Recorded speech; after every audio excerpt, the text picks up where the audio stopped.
Hello, this is Traveling with Grekus, and this is a part 3 video of our trip to Florida and a Caribbean cruise. This was a disembarkation day. We always take all our luggage with us when we disembark, just because it's faster and we don't have to worry about it. Disembarking was extremely easy. In the past, we had to wait through a security line where they checked our luggage and had to wait for a customs officer to let us through. But this time, we didn't have any bags checked by security, and we were checked by a tablet instead of the customs officer. When we walked out of the building, we were both confused and thought, wait, was that it? We then found our GoPro channel, and we had to wait about 14 minutes before we had enough passengers to make our way to the airport. The ride was about another 45 minutes, but the driver was really awesome, and once we got to the airport, he gave everyone directions on where to go from the drop-off point. Whether you were catching a flight, getting on another shuttle to go to a hotel, or grabbing a car rental, he was able to answer all your questions. We had a car rental, so we went and picked it up, and then we started to head to Devil's Den. It took us just under 2 hours to get there, but if you have the chance, it is a fantastic place to check out. We did the snorkeling option since we're not scuba certified. One of our favorite things is that when you're waiting to go down, there are a lot of cats to keep you company. Devil's Den is an underground cave that is fed by a natural spring. The spring keeps the water 72 degrees year-round. And if you have some good weather and are there at the proper time, you can also get some really cool footage of the sun rays going through the water.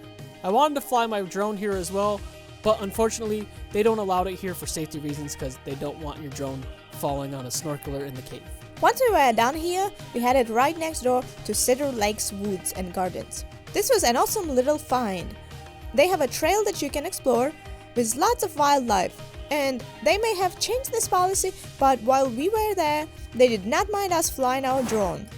They even had some Christmas decorations set up for the holidays. Once we were done exploring, we started heading to our hotel, which was almost another 2-hour drive. Getting a hotel at a good price near Orlando is always a challenge. But we found a place called Mystic Dunes Resort in Kissimmee. We stayed there for 4 nights and it cost us $226. But the reason it's so cheap is because as soon as you're done checking in, they try to have you come to a timeshare meeting.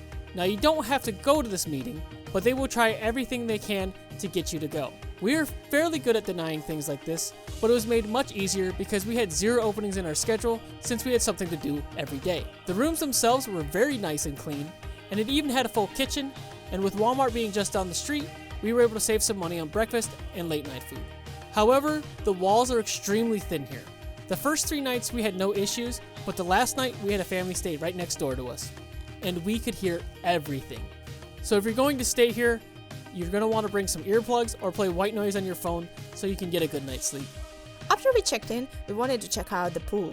On the map they gave us, it looked close to our room, but in reality it was much farther and we had to drive. The pool itself was amazing.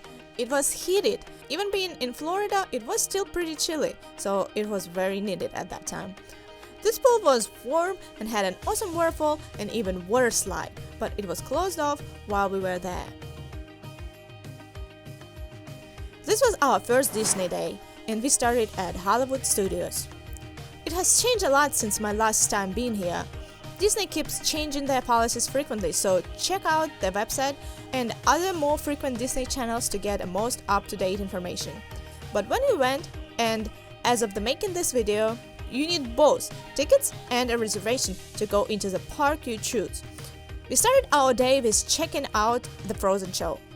It wasn't what we expected, but it was still really fun to check out. We then headed over to the Star Wars Galaxy's Edge. We think they did an amazing job here. Truthfully, we always felt that Universal always did their themed areas better than Disney. But Disney definitely stepped up their game in Galaxy's Edge. Everywhere you look, there are so many decorations that make you feel like you're on another planet. They're even more relaxed on dress code here, so a lot more people are Disney bounding. We decided to dress up like Anakin and Ahsoka Tano since our favorite Star Wars era is the Clone Wars series. But if you want to check out our other Disney bounding outfits, we've already made a video, which you can check out with the link in the description below. Now my wife wasn't able to ride some of the more intense rides due to medical reasons, but I was able to hop on all the rides using Genie Plus passes. I got to ride Tower of Terror and Aerosmith Rock and Roller Coaster, which I love both, and I even got to ride all the new Star Wars rides as well. Smuggler's Run is a lot of fun and it's like a giant video game. Rise of Resistance is something you don't want to miss as well. Even just going through the line is a ride in itself. However, when I was on Rise of Resistance, it did break down to the last part of the ride, but they gave me a free fast pass, so it worked out. It was so cool to feel like part of the Star Wars universe, and the only thing I wished is that it was from the prequel series, because I would have been much more terrified seeing General Grievous chasing me down. While Alex was having fun riding all his rides, I actually took a nap at Galaxy's Edge. And even today, I think that was the best nap I ever had.